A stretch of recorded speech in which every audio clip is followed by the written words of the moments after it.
When I was 18, I took a summer job at a camp. I never talk about what happened on the last night. My name is Jake Collins, and I'm 25 now. But back in the summer of 2018, when I was just 18, I worked at a summer camp deep in northern Michigan. It was called Camp Coldwater, a rustic, old-style camp nestled between thick pine forests and a glassy lake that always felt colder than it should have been. I only told this story once. The person I told didn't believe me, so I stopped sharing it. But I still remember everything, especially the last night. That's when I learned something was seriously wrong with the lake. Something inhuman. Camp Coldwater looked like a postcard. Wooden cabins, a crackling fire pit, and a long dock stretching into the lake. I arrived in mid-June with 6 other counselors. We were all teens or college students, looking for extra money and freedom from our parents. There were legends, of course. Every camp has them. Ours was about a girl named Megan who drowned in the lake during a canoe trip back in the 70s. Some said her body was never found. Others claimed the lake was bottomless in certain places. We laughed it off. During orientation, the camp director, Mr. Halverson, handed us a manual. One section was unusual. It said, "No counselor is allowed near the lake between 2 a.m. and sunrise, ever." We thought it was a typo or a joke. But one of the older counselors, Dave, pulled me aside.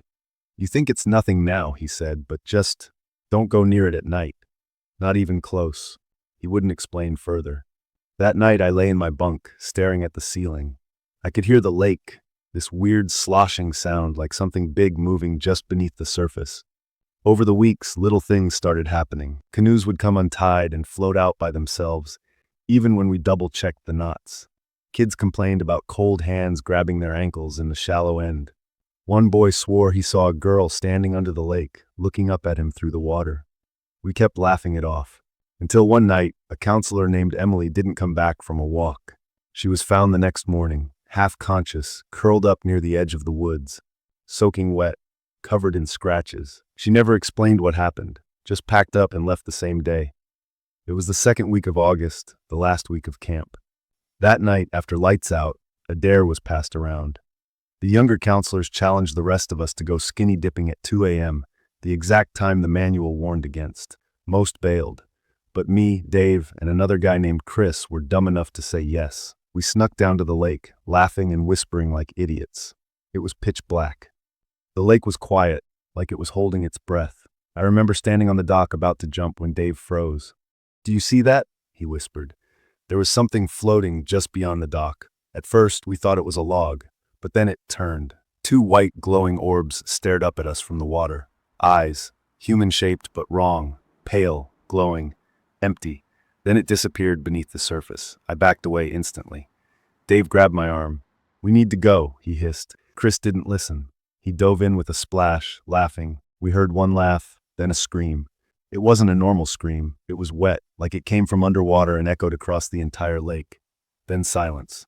We tried to call out to Chris. Then something surfaced where he had jumped, but it wasn't Chris. It was her, the girl, the drowned one. White dress clinging to her body, skin pale blue, hair floating like seaweed. Her mouth was open like she was still screaming, eyes glowing. She looked right at us, and then she lunged across the water like it wasn't even liquid. It moved fast, impossibly fast. We bolted. Dave tripped on the trail. I swear something grabbed my shirt, but I didn't stop. We didn't stop until we were inside the main cabin, slamming the door shut. The next morning, camp was on lockdown. The director said Chris had gone home early for personal reasons. There was no goodbye, no packed bag. His bed was still made.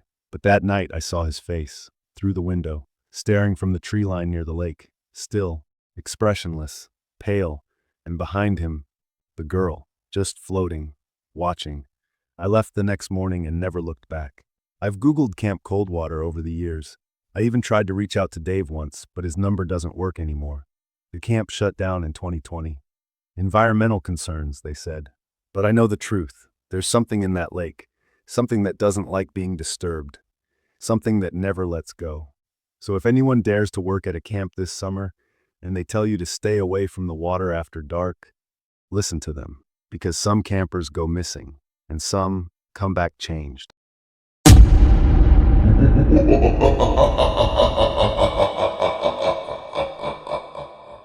was 20, I spent a summer working as a camp supervisor for a small wilderness program in rural Kentucky.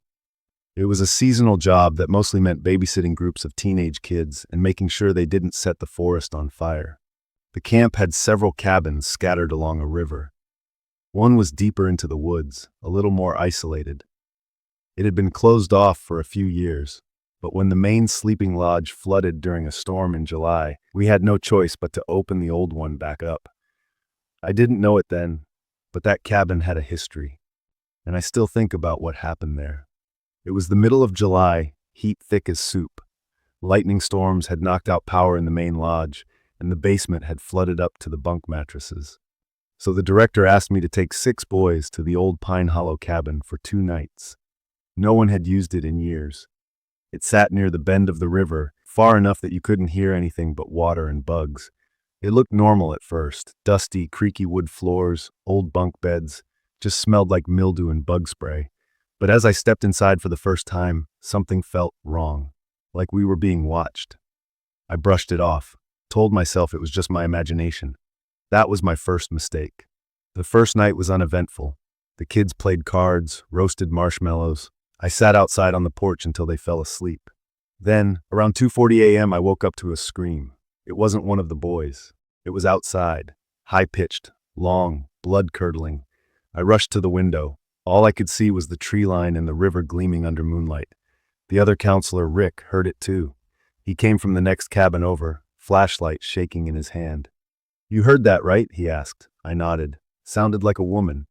We searched the woods for an hour. Nothing, no prints, no movement, just frogs and crickets. And something watching us. The next day was heavy and quiet. The kids were unusually tired. One of them, Jonah, said he didn't sleep because he kept seeing someone outside the window. "Tall guy," he said. Didn't move, just stood there, like he wanted in. I asked him why he didn't wake me. He just shrugged. Didn't want him to know I saw him. My stomach dropped a little at that. That night, I made sure all the kids were in bed. I double-locked the door. I even propped a chair under the handle. At 3:12 a.m., the scream came again, louder, closer. But this time it was followed by knocking. Slow, heavy knocks on the back wall of the cabin, like someone dragging their hand across the wood. I didn't move, didn't breathe, and then it stopped. On the final day, one of the younger boys, Mateo, wandered too close to the river during free time. He came back soaking wet and shaking, barefoot, pale. "What happened?" I asked. He whispered, "There's a lady in the water." I asked him to describe her. She had no face, just hair and teeth, and she was smiling underwater. He said she called him by name. No one told her his name. Rick called the camp director, said we were leaving early. No discussion. The director didn't argue. Later that night, as we packed up, Rick finally told me the truth. He grew up in that town, and Pine Hollow Cabin wasn't abandoned because of budget cuts. 20 years ago, he said, a woman drowned her child in that river during a church picnic. She said voices told her to. Then she walked into the water and didn't come out.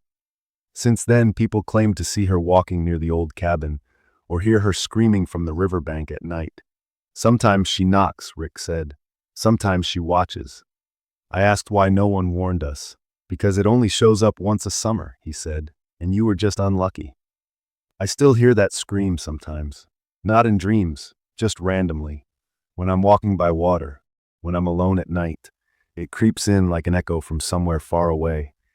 Every summer I think about that cabin, about those woods, about Mateo staring into the river like something called him. We never went back. I don't think anyone has.